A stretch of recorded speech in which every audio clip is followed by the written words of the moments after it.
So what makes you a mathematician? I really hate when people gatekeep the term mathematician. Look, if you consider yourself a mathematician, then call yourself a mathematician. If you are interacting with mathematics, if you love mathematics, if you spend a lot of time thinking about mathematics and you think yourself as a mathematician, then call yourself a mathematician.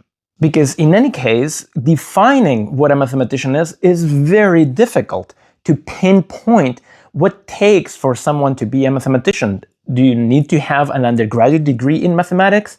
Probably not, because there are examples of even high school students who have found brand new proofs of Pythagoras' theorem.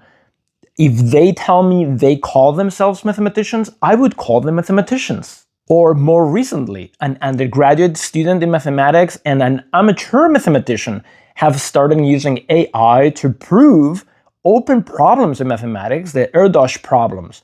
Do they call themselves mathematicians? Maybe not, but I would consider them mathematicians. So who is to say who is and who isn't a mathematician?